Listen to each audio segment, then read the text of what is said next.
जय माता दी दोस्तों, स्वागत है आप सभी का एक बार फिर से।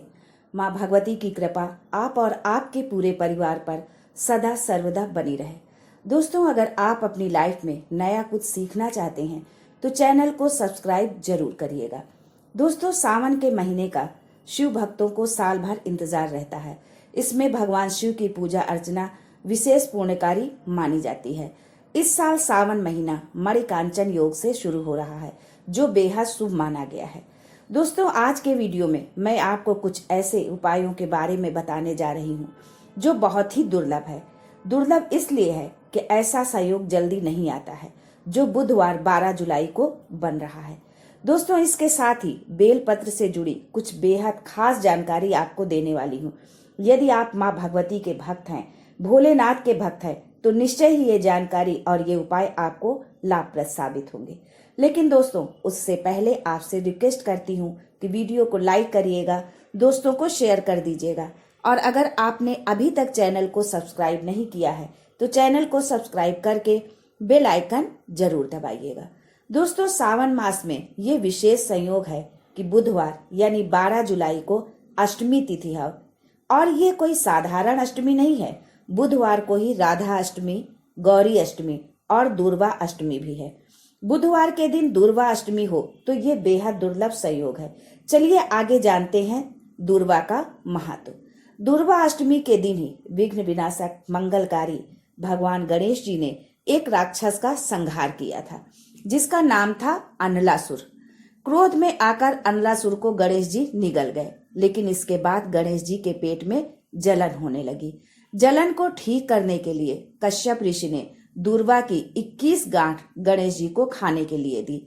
इससे खुश होकर गणेश जी ने कहा कि जो कोई उन्हें आज के बाद दुर्वा चढ़ाएगा उसकी सारी मनोकामनाएं पूरी होंगी। दोस्तों, शिव पुराण में वर्णित है, गणेश पुराण के 3 अध्याय में वर्णन है कि अगर बुधवार के दिन अष्टमी पड़ जाए तो कोई ऐसी बीमारी नहीं है जिसका इलाज ना हो, फिर चाहे वो कैंसर, किडनी जैसी भयंकर बीमारी क्यों ना हो। इसके लिए आपको बस एक छोटा सा उपाय करना है। साबुत हरी मूंग से 1 कटोरी भर लो। मूंग तो आप सभी जानते ही होंगे, जिसकी दाल खिचड़ी बीमार व्यक्ति को देने की सलाह अक्सर डॉक्टर देते हैं। कटोरी में दाल भरकर उस पर 1 बट्टी गुड़ की रखना है, 5 बेलपत्र रखना है, और जिस व्यक्ति को बहुत भारी बीमारी हो, कैंसर जैसा भी रोग, किडनी, लीवर जो भी उसका खराब हो रहा हो, कोई भी तकलीफ हो, बस 1 कटोरी में मूंग लेकर उस गुड़ की 1 बट्टी रखकर और 5 बेल पत्र रखकर बुधवार को यानी 12 जुलाई को, उसी दिन राधा अष्टमी, दुर्वा अष्टमी और गौरी अष्टमी भी है, इस दिन 21 बार शरीर में से उतारकर सीधे हाथ यानी दाहिने हाथ में रखकर नाम गोत्र खुद का बोलकर भगवान गणेश जी से विनती कर अष्टमी तिथि के दिन, बुधवार के दिन जो बहुत समय के बाद पड़ रही है, उस कटोरी को आप गणेश जी के मंदिर में लेकर जाइए। मंदिर में यदि पंडित जी बैठे हों तो उन्हें हाथ में मत देना। दरवाजे पर यानी चौखट पर गणेश जी के दाहिने हाथ की ओर, यानी आपका जो उल्टा हाथ होगा और गणेश जी का सीधा हाथ होगा, गणेश जी के दाहिने हाथ की ओर जमीन पर रख देना है। कैसी भी बीमारी होगी आप करके देखना, 11 या 12 तक आपको अंतर मालूम पड़ जाएगा, क्योंकि ये अष्टमी कोई साधारण अष्टमी नहीं है। आगे जानते हैं दूसरा उपाय। अगर आप किसी प्रतियोगी परीक्षा में बैठ रहे हैं पर सफलता नहीं मिल रही है, सरकारी नौकरी नहीं लग रही है, पास नहीं हो रहे हैं, बहुत जगह इंटरव्यू दे दिया पर सफल नहीं हो रहे हैं, तो उसके लिए आप 21-21 दुर्वा के 108 बंडल बनाइए, फिर उसकी माला बनाइए, फिर देवी के मंदिर में, माता जगदम्बा के मंदिर में, अर्थात जहां भगवान शंकर, पार्वती, गणेश पूर्ण परिवार विराजमान हो, ऐसे मंदिर में जाकर ये माला गणेश जी को अपना नाम बोलकर और जिस परीक्षा में बैठना है उसका पूरा वर्णन कर गणेश जी को अर्पण कर दे, और वहीं से एक पुष्प लेकर अपने कमरे में जहां पढ़ते हो कांच की प्लेट में रख दें, और दूसरे दिन एग्जाम के लिए चले जाइए। आपको उसका फल अवश्य मिलेगा, आप उस परीक्षा में अवश्य उत्तीर्ण होंगे। दुर्वा सुख की अनुभूति कराती है, शिव पुराण में वर्णित है। दोस्तों, आपसे निवेदन कर रही हूँ कि इस बुधवार को राधा अष्टमी, गौरी अष्टमी और दुर्वा अष्टमी पड़ रही है। जिसके घर में शांति ही न रहती हो, सुख ही ना हो, क्लेश 24 घंटे बना रहता हो, घर में ना कोई बात ना कोई प्रसंग, फिर भी घर में सबका मुंह फूला हुआ हो, सबका चेहरा उतरा हुआ हो, अर्थात जिसके घर में सुख और शांति दोनों चीजें ना हो, वो ये उपाय अवश्य कर ले। इसके लिए आपको क्या करना है, एक लाल वस्त्र लेना है, उसमें लाल फूल रखकर थोड़ा सा हरा धना, पाउडर नहीं लेना है, साबुत धना हो, 5 गोल सुपारी पूजन वाली जो होती है वो सुपारी लेना है, 5 बेलपत्र इस लाल वस्त्र में रखकर घर के मध्य भाग में यानी पूरे घर का नाभिकोण स्थल पर पाटा रखकर उस पर रख दें। कूटू के चावल से पूजन कर उस पे 3 बार पानी उतारकर भगवान गणेश जी के मंदिर में बिना बोले जो रख कर आ जाता है, उसके घर में कभी कलह क्लेश नहीं होता, सुख और शांति का घर में निवास हो जाता है, माँ लक्ष्मी की कृपा बरसती है उस पर। वर्तमान समय में अधिकतर हर व्यक्ति बीपी शुगर से ग्रसित है।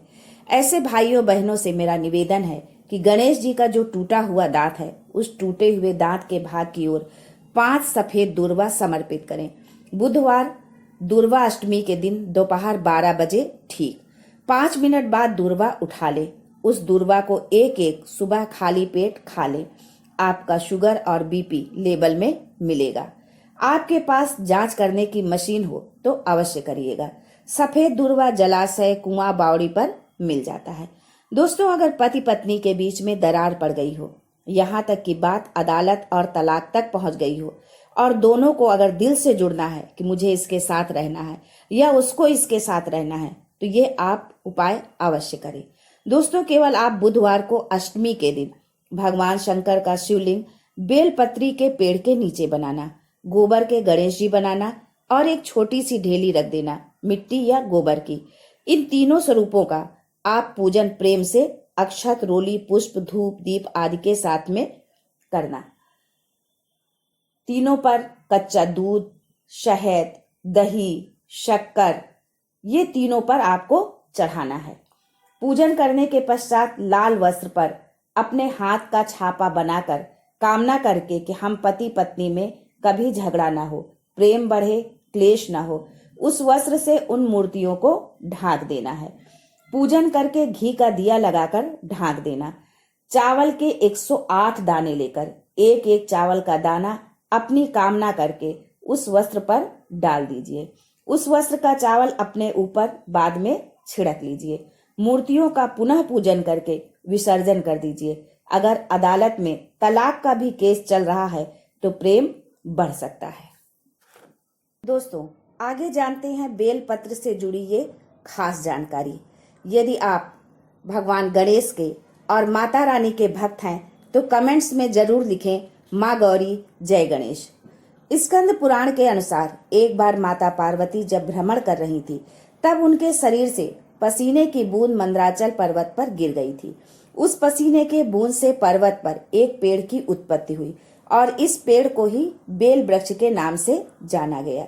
चूंकि इस पेड़ की उत्पत्ति माँ पार्वती के पसीने से हुई थी, इसलिए इस पेड़ में माँ पार्वती के सभी रूप वास करते हैं। बेल पेड़ की जड़ को गिरजा का स्वरूप माना गया है। वहीं इसके तनों में महेश्वरी और शाखाओं में दक्षिणायनी एवं बेल की पत्तियों में माँ पार्वती वास करती हैं। बेल के फलों में कात्यायनी, फूलों में गौरी का वास होता है। इन सभी स्वरूपों के अलावा माँ लक्ष्मी जी बेल के समस्त पेड़ में निवास करती हैं। मान्यता है कि बेलपत्र माँ पार्वती का प्रतिबिंब है, जिसके कारण ये भगवान शिव को बहुत प्रिय है। इसीलिए शिव जी मात्र बेलपत्र चढ़ाने से ही अपने भक्तों पर प्रसन्न हो जाते हैं। हिंदू धर्म में इस पेड़ का बहुत महत्व है। आप भी बेल पेड़ की पूजा कर माँ पार्वती के कृपा का पात्र बन सकते हैं। जो व्यक्ति किसी तीर्थ स्थान पर नहीं जा सकता है, अगर वो श्रावण मास में बिल्व के पेड़ के मूल भाग की पूजा करके उसमें जल अर्पित करे तो उसे सभी तीर्थों के दर्शन का पुण्य मिलता है।